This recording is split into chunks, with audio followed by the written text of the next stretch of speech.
What's up, everyone, and welcome to another daily episode where we're going to talk about scanning for vulnerabilities within 15 minutes of the CVE being made public. If you don't learn anything else from this episode, you just might learn where to focus more attention to protect yourself and others from this threat. Oh, drat these computers. They're so naughty and so complex. I could pinch them. System administrators have even less time to patch disclosed security vulnerabilities than previously thought, as a new report shows threat actors scanning for vulnerable endpoints within 15 minutes of a new CVE being publicly disclosed. According to Palo Alto's 2022 Unit 42 Incident Response Report, hackers are constantly monitoring software vendor bulletin boards for new vulnerability announcements they can leverage for initial access to corporate networks or to perform remote code execution.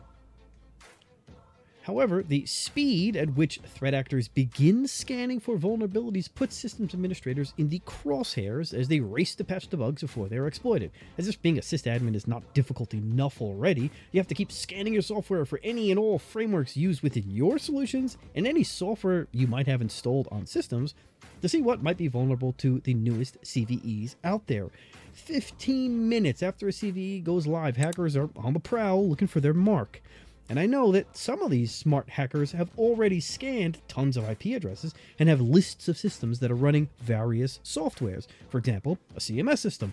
They can scan to find the version of, say, WordPress and also scan the plugins to see what you are running, so that as soon as a CVE comes out for either WordPress, the version you have installed, or a plugin you're using, they can just search their database for websites that have that vulnerability and bang, go right after them.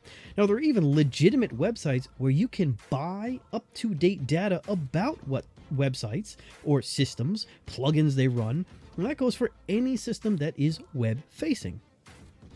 The 2022 Attack Surface Management Threat Report found that attackers typically start scanning for vulnerabilities within 15 minutes of a CVE being announced, reads the companion blog post. Since scanning isn't particularly demanding, even low-skilled attackers can scan the internet for vulnerable endpoints and sell their findings on dark web markets where more capable hackers know how to exploit them. Then, within hours, the first active exploitation attempts are observed, often hitting systems that never had the chance to patch. Unit 42 presents CVE 2022-1388 as an example, a critical, unauthenticated remote command execution vulnerability impacting F5 big IP products. That doesn't have to go for, these potentially not so often used technologies or hardwares if you're dealing with the cloud. If the weekend comes around and everybody's off for the weekend and a vulnerability is made public, the weekend is a perfect opportunity for many attackers to start scanning or to take systems they already know have this software and attack them. The flaw itself about F5 was disclosed on May 4th, 2022, and according to Unit 42, by the time 10 hours had passed since the announcement of the CVE, they had recorded 2,552 scanning and exploitation attempts. This is a race between defenders and malicious actors, and the margins for delays on either side are dwindling with every year that passes. Based on the data collected by Palo Alto, the most exploited vulnerabilities for network access in the first half of 2022 are the proxy shell exploit chain, accounting for 55% of the total recorded exploitation incidents. Proxy shell is, in case you don't know, an attack exploited by chaining together three vulnerabilities tracked as CVE 2021-34473, CVE 2021-34523, and CVE 2021-31207.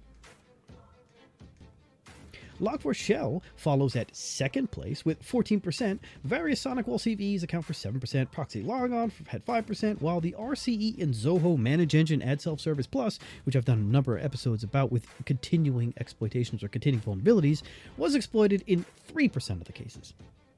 As it becomes evident from these stats, the lion's share in the exploitation volume is captured by quasi or semi-old flaws and not the most recent ones or 0 days. This happens for various reasons, including the attack surface size, exploitation complexity, and practical impact. More valuable and better protected systems whose admins are quick to apply security updates are targeted with 0 days or attacks that unfold immediately after the disclosure of flaws. It is also worth noting that, according to Unit 42, Exploiting software vulnerabilities for initial network breaches accounts for roughly 1/3 of the method used. In 37% of the cases, phishing was the preferable means for achieving initial access. Brute forcing or using compromised credentials is how hackers penetrated networks in 15% of the cases. Finally, using social engineering tricks against privileged employees or bribing a rogue insider to aid in network access corresponds to 10% of the incidents.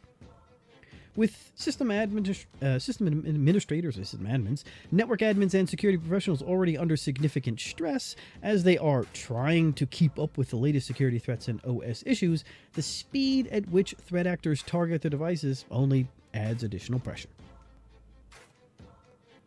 Therefore, it is extremely important to keep devices off the internet if possible, as if that's possible, and only expose them through VPNs or other security gateways. By restricting access to servers, admins not only reduce the risk of exploits, but provide additional time to apply security updates before the vulnerabilities could be targeted internally. Again, vulnerabilities are only one part of an attack possibility. Remember, hackers also use social engineering tricks against privileged employees, or they bribe rogue insiders to aid in network access. So patching alone does not get you out of the proverbial woods or away from the big bad wolf altogether. You still have those other threats to face. Unfortunately, some services must be publicly exposed, requiring admins to tighten security as much as possible through access lists, exposing only the necessary ports and services, and applying updates as quickly as possible. While quickly applying a critical update may lead to downtime, this is of course much better than the ramifications of a full-blown cyber attack, right? And that's the news. Thanks again for watching. Don't forget to share and subscribe if you haven't already, and smash the bell if you haven't already, and I'll see you on the next episode. Take care.